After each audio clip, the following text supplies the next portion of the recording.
এত কিছু করার পরেও তোমাকে আমার করে রাখতে পারলাম না। একটা ভাই আমাকে বলতেছিল আমাদের সম্পর্কটা ছিল 3 বছর। ছোটবেলায় বাবাকে হারাই, আমার বয়স যখন 11 তখন আমার বাবা না ফেরার দেশে চলে যায়। বাবার আদর কি, বাবার ভালোবাসা কি, এসব বুঝতে পারি নাই কখনো। মা আমাদের এখানের কলেজের দপ্তরে চাকরি নিল, না হলে আমি আর আমার বোন কি খাবো। আমার জীবনটা শুধুই ছিল পড়ালেখা নিয়ে, এর বাইরে আমি কিছুই করতাম না। না একটা বন্ধু ছিল যার সাথে কথা বলবো, আসলে আমার বন্ধু হতো না, কারণ আমি গরিব। তো আমি যখন ইন্টারে পড়ি তখন একটা মেয়ে আমাকে নাকি অনেক পছন্দ করে। আমাকে যখন সে বললো আমি মুখের উপরে না বলে দিলাম। এরপর প্রায় আমাকে বলতো। একদিন আমি ওকে সবকিছু খুলে বললাম যে আমার তেমন কিছুই নেই, আমি গরিব ঘরের ছেলে, মা খুব কষ্ট করে আমাদের লালন পালন করতেছে, আমি এসব করতে পারবো না।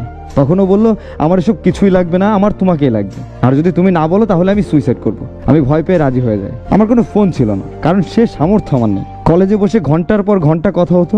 আমি আসলে কখনো কাউকে ভালোবাসি নাই, তো তাই জানি না এটার অনুভূতিটা কেমন হয়। কিন্তু ও যখন আমার পাশে থাকতো তখন অনেক ভালো লাগতো, মনে হতো আমার বুকে কোনো অশান্তি নেই। এভাবে 2টা বছর কেটে গেল।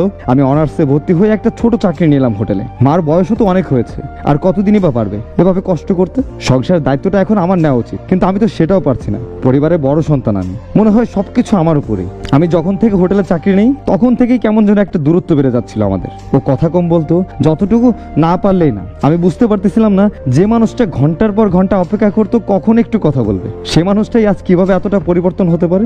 আমি বুঝতে না পেরে তাকে জিজ্ঞেস করলাম, কি হয়েছে, আমাকে একটু বলবা? তুমি তো এমন ছিল না। হ্যাঁ, আমার তুমিটা তো এমন না। আমি আমার সেই তুমিটাকে কোথাও খুঁজে পাচ্ছি না কেন?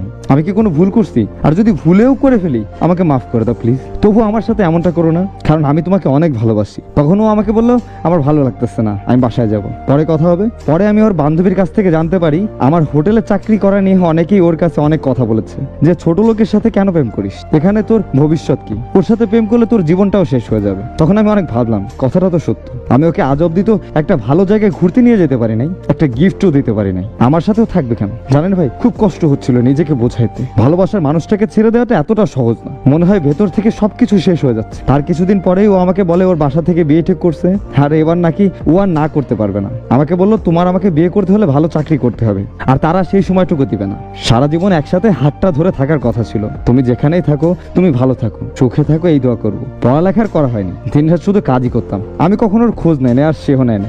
এখন কিছু হোক বা না হোক, 2টা রেস্টুরেন্ট আমার, মাসে যা আসে আলহামদুলিল্লাহ অনেক ভালো আছি। নিজের গাড়ি বাড়ি সবকিছুই করেছি। তবে একটা কথা কি আমি আফসোস করি না, কারণ যে মানুষটা আমাকে ছাড়ার জন্য এরকম বাহানা খুঁজলো সেই মানুষটা আমার না হয়েছে, এটাই ভালো। আমি আজও বিয়ে করিনি, আর করার ইচ্ছাটাও নাই, কারণ এখন সবাইকে বেঈমান মনে হয়। একটা কথা কি ভাই, জীবনে সবার সাথে যে ভালোটাই হবে এমন তো কিছু না। তবে ভালো মানুষও আছে, খারাপ মানুষও আছে, সব মিলিয়েই তো জীবন, তাই না? আর যারা লোভ স্বার্থের জন্য আমাদের জীবনে আসবে সেই সব মানুষগুলো অন্তত আমাদের মন থেকে ভালোবাসে না। তবে ভালোবাসলে সবটা দিয়ে ভালোবাসা উচিত, মন থেকে ভালোবাসা উচিত। হোক সে গরিব, হোক সে অনাথ, তাতে কি?